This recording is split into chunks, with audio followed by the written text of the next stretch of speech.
My name is Darian. I woke up choking on sulfur and rust, my lungs burning like I'd swallowed molten iron. When I opened my eyes, I was lying on jagged slag rock wearing nothing but a threadbare tunic and torn trousers that barely qualified as clothing.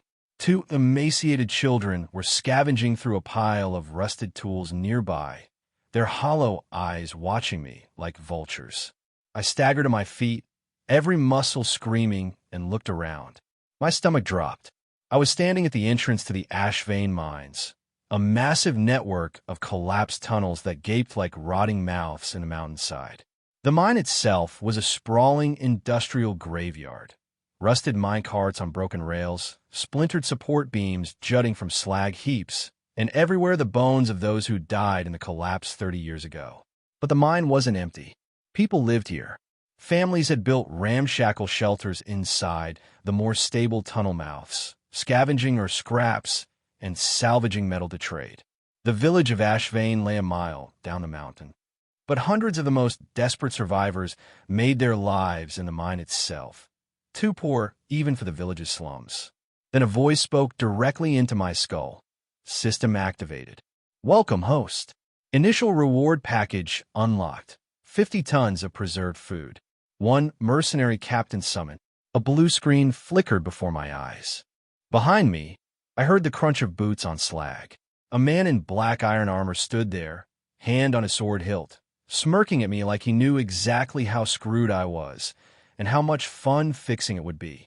But before I could process any of it, hands grabbed my arms. The two children had signaled others.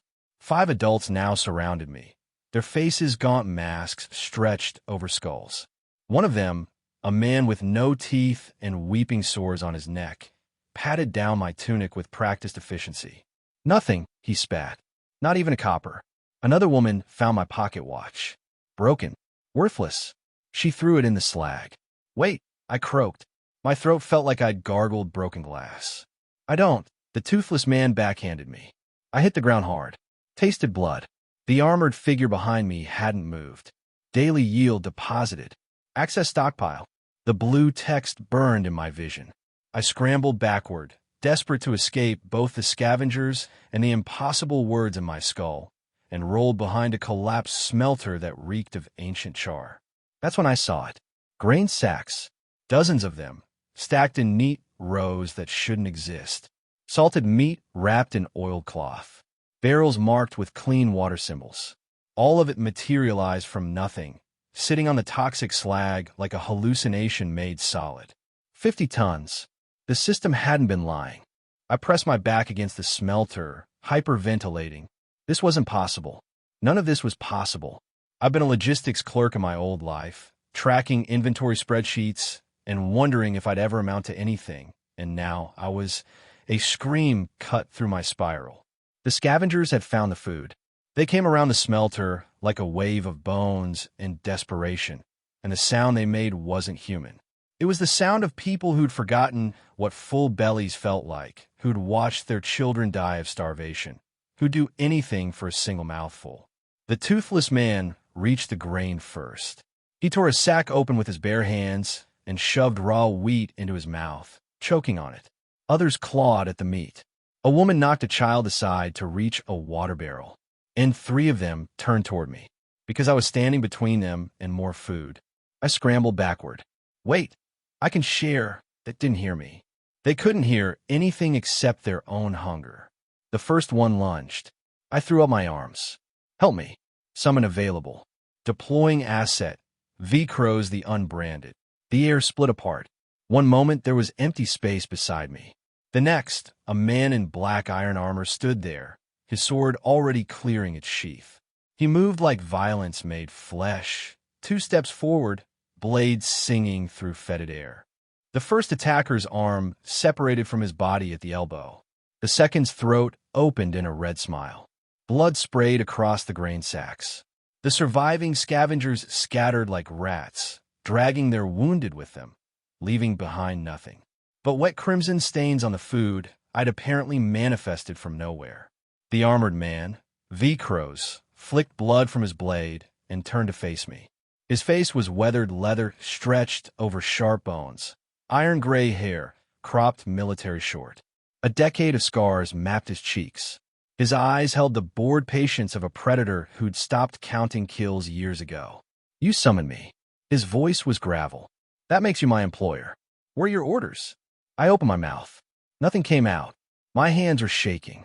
There was blood on my shoes. I just watched 2 people die. I don't movement, V-Crows said calmly. He didn't turn around. Female, armed with mining pick. 30 feet, you're 7 o'clock. She's been watching since the food appeared. A woman stepped out from behind a slag heap. She was wiry, 30s, with ash blonde hair and burned scars climbing her neck like vines. Her eyes were flat and calculating.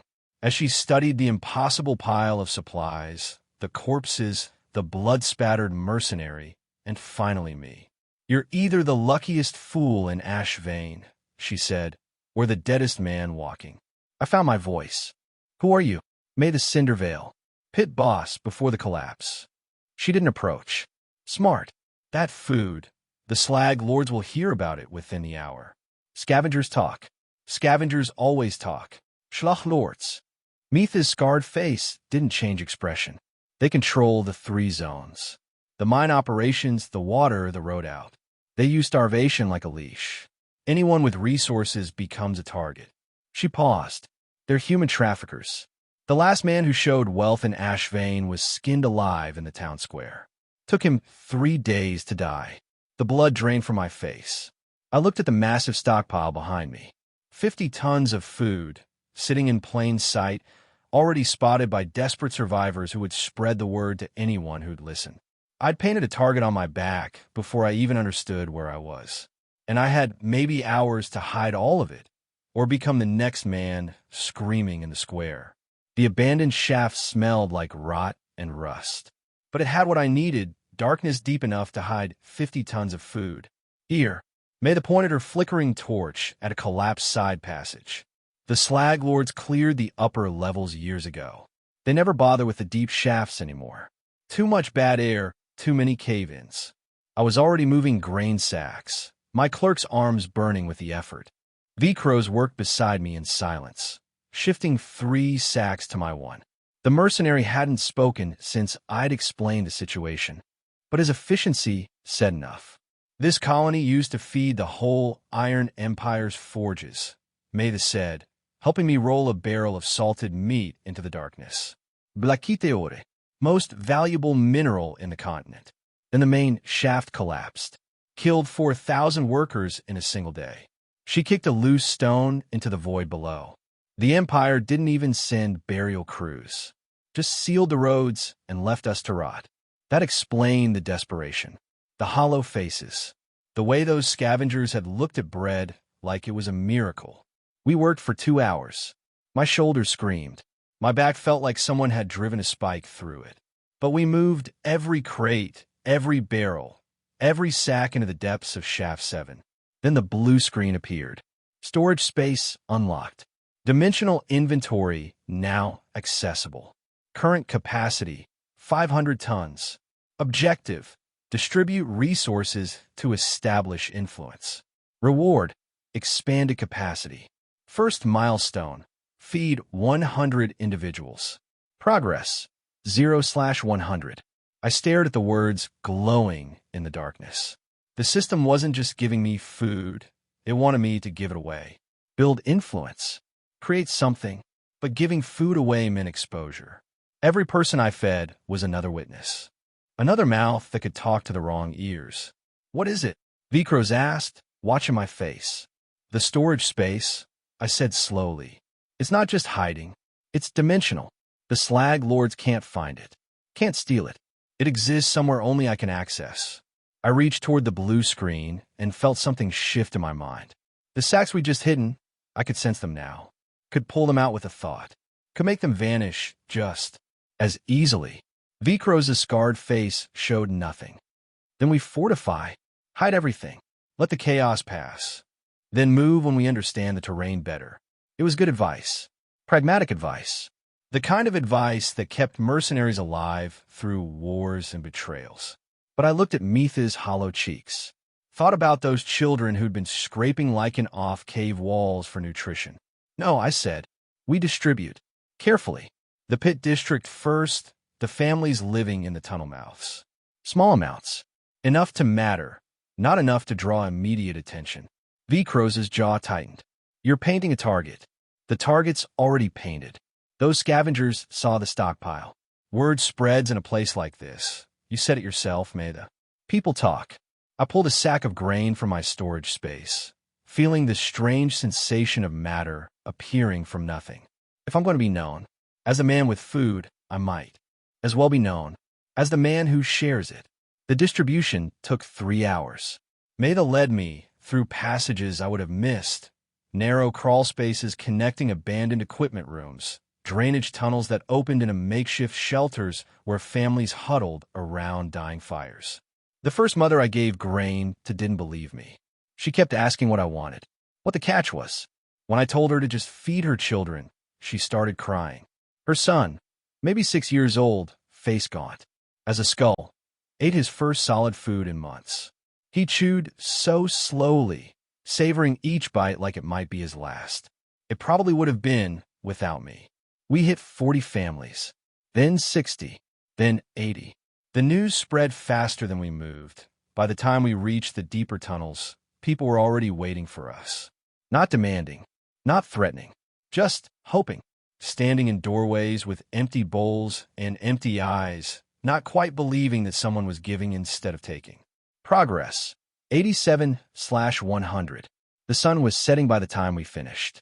Red light filtered through the mine entrance, painting the stone walls the color of rust and blood. That's when I heard the chains. Rickard the collector walked out of the shadows like he'd been waiting there all along. 6 enforcers flanked him, big men with clubs and cruel smiles, dressed in the patchwork leather of the slag lords. He was exactly as Maya had described. Lean, shaved head, ritual scars carved into his cheeks like tally marks. His armor was stitched together from scraps of leather, and I realized with sick certainty that those scraps had once belonged to people he'd sold. Well, Rickard said, chains rattling. As he stepped forward, Overseer Grault heard the strangest rumor today. Someone's feeding the mine rats, disrupting the natural order of things. He tilted his head, studying me like I was livestock. You know what happens when cattle forget they're hungry? They start thinking they're people. I stood my ground. Behind me, V-Crows hadn't moved, but I could feel the tension radiating off him like heat from a forge. The food is mine to give, I said. Rickard smiled. It didn't reach his eyes. Nothing in Ash Vein is yours to give. Everything here belongs to the slag lords. The food, the water, the air. He uncoiled his weighted chain, the iron links hissing against stone. The people. He moved faster than I expected. The chain caught me across the ribs before I could react. Pain exploded through my chest. I felt something crack, felt the air driven from my lungs. As I hit the ground hard, my clerk's body, soft and untrained, failed me completely. V-Crows was already moving. The mercenary flowed through the enforcers like water through cracks in stone. His sword sang once, twice, 3 times, and 4 men dropped, dead before they understood they'd been cut. No fletish, no wasted movement. Just brutal, efficient slaughter. But Rickard was already running. He vanished into the mine tunnels, his remaining enforcers providing just enough distraction for his escape. V-Crows cut them down in seconds. But the damage was done. I'll return, Rickard's voice echoed from the darkness. With every chain in Ash Vein. And when I do, I'll feed you to the village piece by piece. I lay in my own blood, ribs screaming, watching the shadows swallow him. Then the system pinged. Assimilate function available. Sync with summoned asset to copy combat abilities. Warning. Physical strain proportional to skill complexity. Current bond. V-Crows the unbranded. Available skills. Basic swordsmanship, tactical assessment, combat reflexes. I could fight. The knowledge was right there, waiting to be extracted from V-Crows' decades of killing. But the blood pooling beneath me told the cost clearly enough. And somewhere in those tunnels, Rickard was already running to bring back an army. I activated Assimilate. The knowledge hit me like a pickaxe to the skull. Vikro's memories flooded in alongside his combat instincts. A burning village, smoke rising from thatched roofs, a child screaming for a mother who wasn't coming. I saw through his eyes. As he walked away from the flames, his oath to protect that village already ash. The betrayal wasn't his.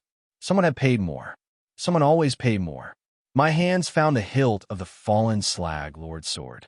My body remembered how to hold it, even though I'd never held a blade in combat in either life. Vikro's muscle memory threaded through my nerves like wire through ore. I stood. The rib screamed. I stood anyway. Swing, Vikros said from somewhere behind me. I swung. The motion was clean, economical, nothing wasted. Not my motion. His. Borrowed steel, borrowed skill. The system pinged. Vein tapped. Tactical assessment unlocked. Perception enhancement. Environmental combat analysis. The collapse mine snapped into focus like someone had wiped grime from a window. I saw the choke point where the main tunnel narrowed. 2 men could hold it against 20. The support beams overhead weakened, but intact. Drop them at the right moment, and you'd bury an army. The ventilation shaft to my left, barely wide enough for a man, leading up to the surface through forgotten maintenance routes. Escape paths, kill boxes, defensive positions. The mine wasn't a death trap. It was a fortress waiting to be used. You're bleeding on my tactical assessment, Vikros said dryly. Sit down before you fall down. He said. The sword clattered from my grip. My vision swam. The sink strain gets easier, he added, or you get used to the pain. Same difference. Maythe found me 3 hours later, still sitting against the tunnel wall, dried blood crackling on my face every time I blinked. Word travels fast in the mines, she said. You killed 2 collectors. Drove off Rickard himself. Her ash-blonde hair was tied back, and those burn scars on her neck looked silver in the dim light. The Pit District is calling you the Food Lord. Stupid name. It'll stick. I need to rest. You need to expand. She crouched beside me, her voice dropping. The slag heaps. 43 people living in the ore processing ruins east of here. They heard about your grain distribution. They're asking if you'll feed them too. Vikros materialized from the shadows. Spreading resources across multiple zones makes you vulnerable. Concentrate power, then expand. Basic conquest logic. This isn't conquest, I said. It's always conquest. Vikros' scarred face showed nothing. You're just using bread instead of blades. Meathe's flat eyes met mine. The slag heap survivors are mostly children and elderly. The collectors already took everyone worth selling. They've been eating rats for 6 months. She paused. If you only feed the Pit District, you're choosing who lives and who dies. Just like Grawl. The words landed like a gut punch. I thought about my storage space, the dimensional pocket that refilled every dawn with 50 tons of preserved food. More than enough. More than I could distribute in a day, even if I tried. The problem wasn't supply. It was reach. It was territory. It was control. Feed them, I said. Feed everyone who comes. Vikros sighed. You're going to get us all killed. Maybe. I forced myself to stand, using the tunnel wall for support. But they'll die full. The next 3 days blurred into a single brutal rhythm. Dawn. Storage space refills. I extract grain sacks, salted meat, dried vegetables, enough to feed hundreds. Meathe's people distribute it through the Pit District and now the slag heaps. Word spreads. Midday. Vikros beats me bloody in the sorting facility's collapsed loading bay. His sword is a practice blade, blunted, but it still raises welts like mountain ridges across my arms and back. I sink with his combat reflexes until my nose bleeds from the strain. Then I sink again. Your footwork is improving, he admitted on day 2. My everything hurts, I replied. Same thing. Evening, the system updates. Objective detected. Prepare for Confederation assault. Estimated arrival, 6 days. Reward for successful defense. Additional summon slot. 6 days. Rickard was gathering chains. Grawl was planning something. And I was learning to fight in a collapse mine, while handing out bread like some apocalyptic saint. By day 3, I could hold a sword without V-Crow's memories guiding every motion. The muscle memory was becoming mine.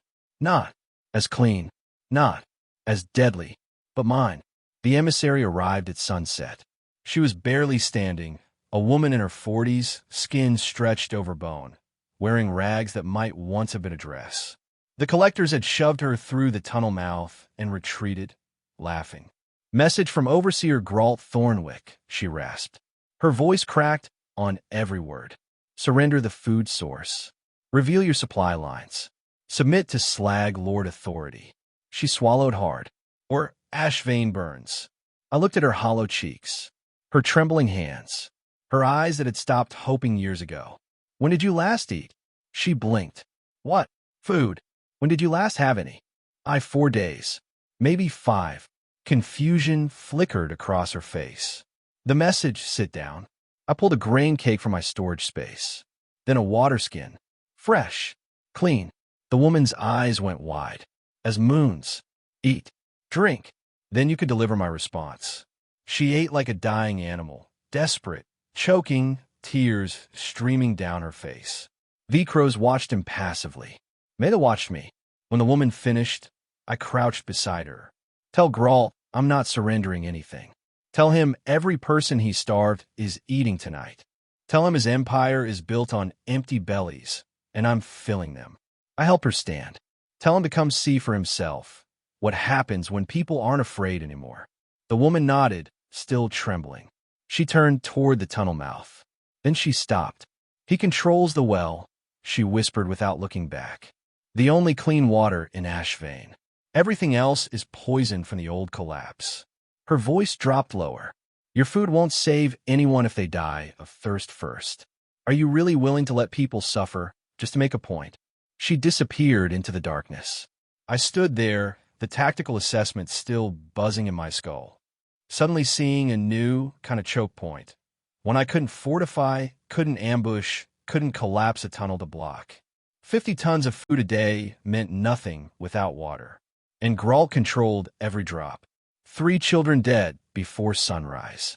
I found Maida kneeling beside the smallest one, a boy no older than 6. His lips were blue-black, his body contorted from the poison's work. The mother's screaming had stopped an hour ago. Now she just sat there, rocking, holding a corpse that had already gone stiff.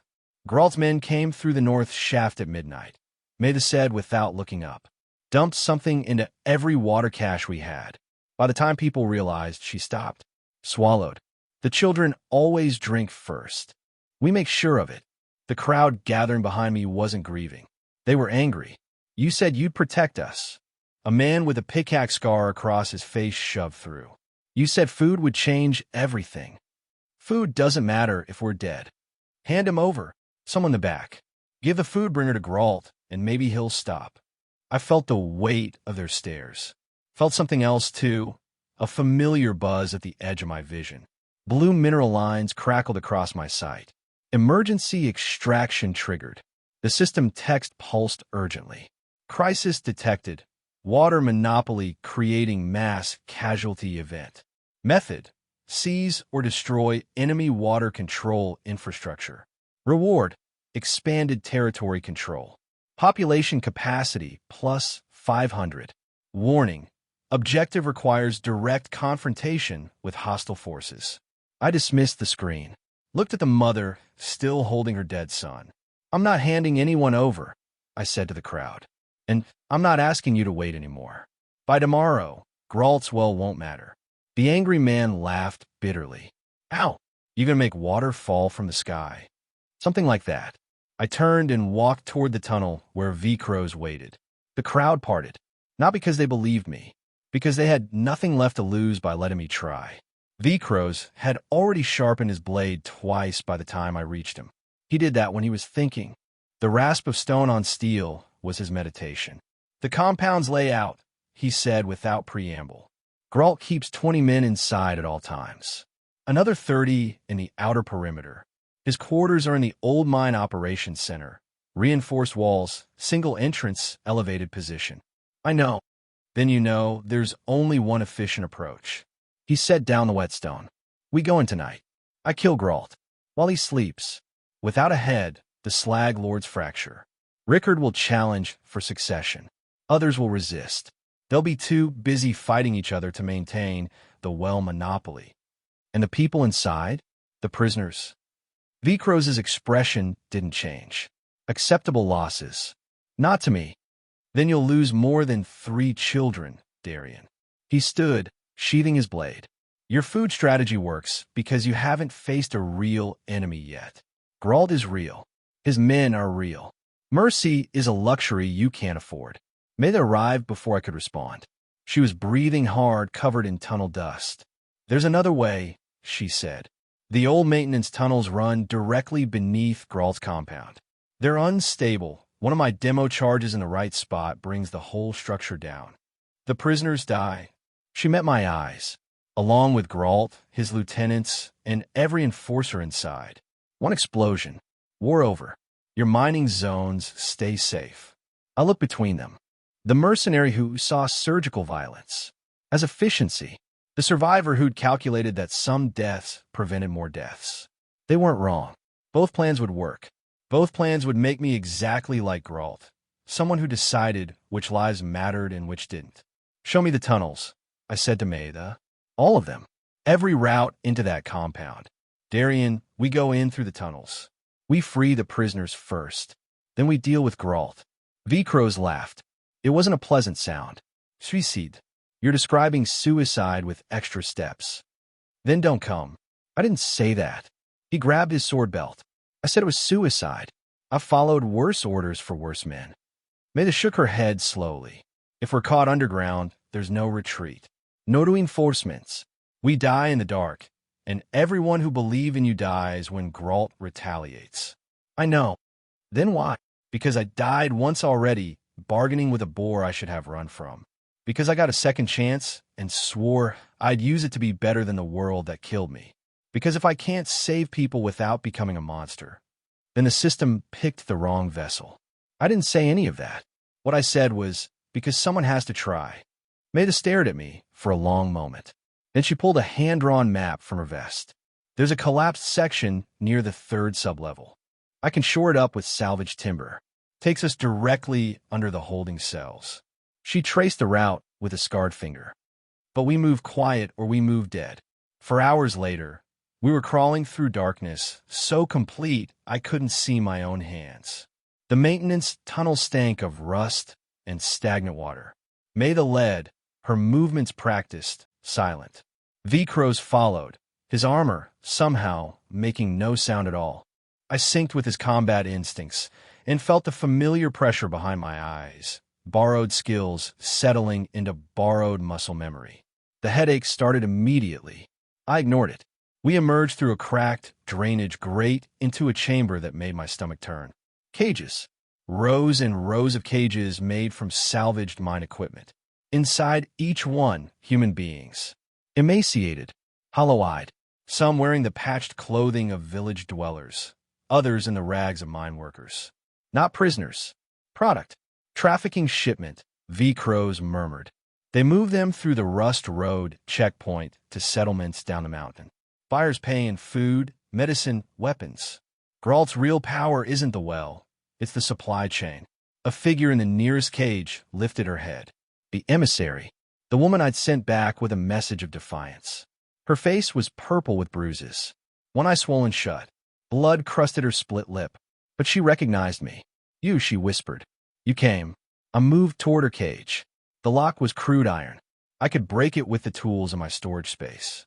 But the sound would carry. I came, I said quietly. I'm getting you out. She laughed. A terrible, broken sound. Are you here to save us? Her one good, I found mine. Or, which is to win. The lock shattered under my pry bar. The cage door swung open. The emissary stared at me like I was a ghost. I didn't have time to explain. Can you walk? I can run. She pulled herself up using the bars.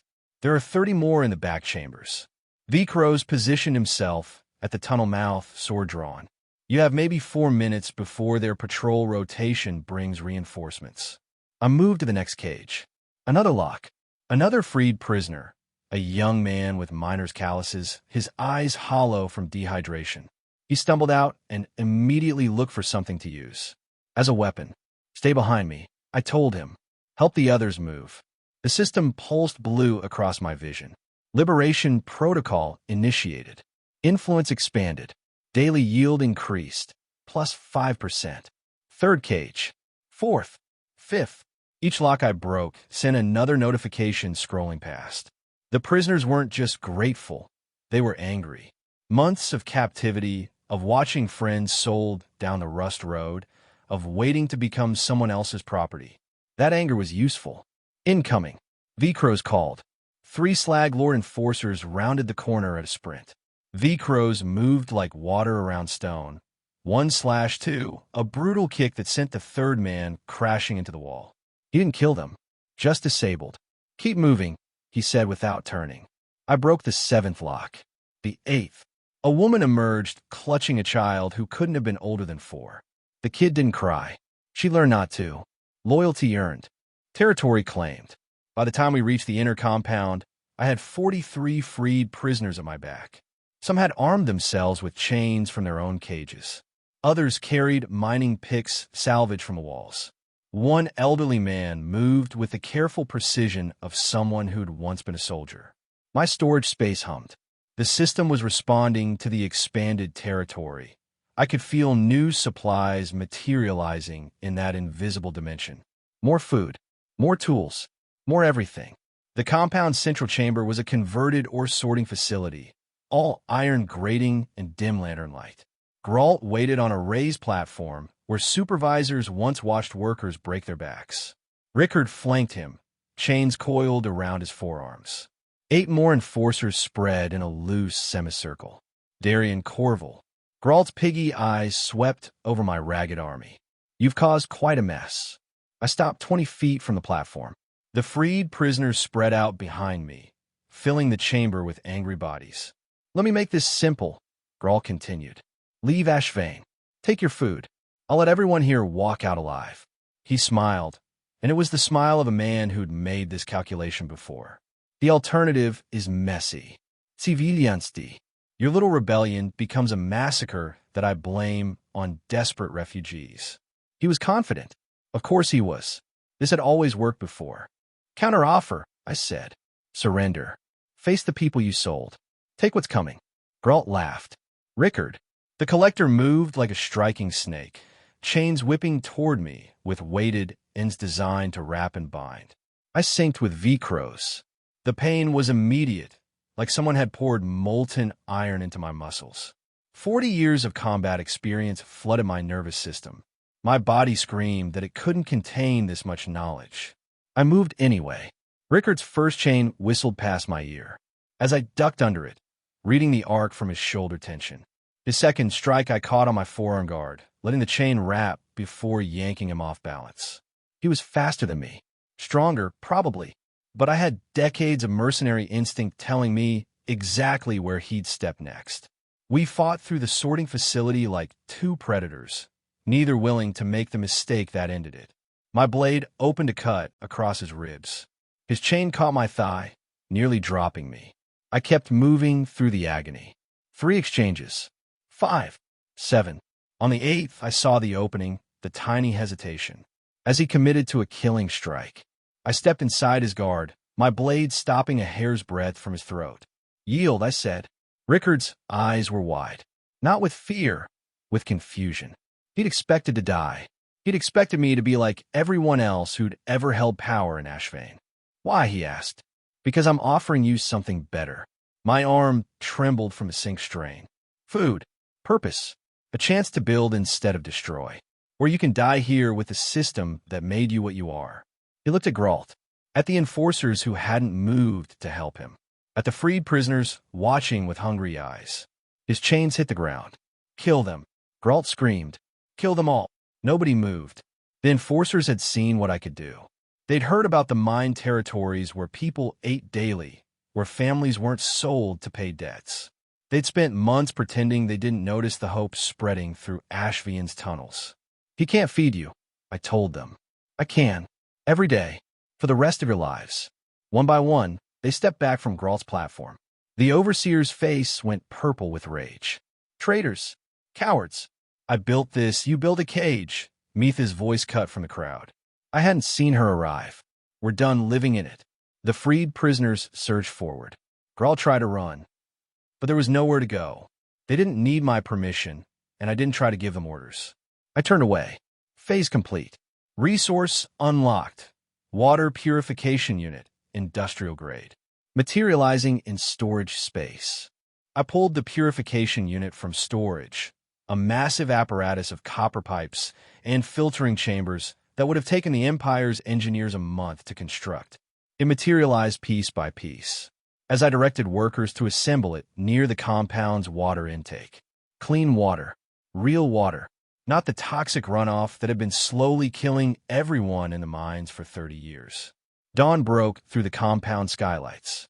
As we worked, the screaming behind me had stopped. I didn't ask what happened to Grawl. V-Crows found me calibrating the filtration system's intake valves. His armor was spattered with blood that wasn't his own. You didn't become the warlord, he said quietly. I tightened a copper fitting. No, you didn't become the savior either. He watched me work, something new in his expression. What are you? I looked at the town stirring beyond the compound walls, at the food lines already forming near the distribution points, at the people emerging from tunnel mouths, blinking in the sunrise, waiting to see if this was real. Something new, I said. Something Ash Vane deserves. Phase 1 complete. Extraction protocol advancing. New territory detected. The Rust Road. I started to dismiss the notification, then froze. Another line of text appeared beneath it. Different font. Different color. Not blue like my system. Red like dry blood. Competing extraction protocol detected. Designation, The Harvest. Current controller, Empress Valdris III. Status, aware of your existence. Message received. The words burned themselves into my vision. Darian Corville. I've been looking for someone like you for a very long time. My collectors will arrive in Ash Vane within a week. I suggest you don't run. The last protocol user who tried is the reason your mines collapsed 30 years ago.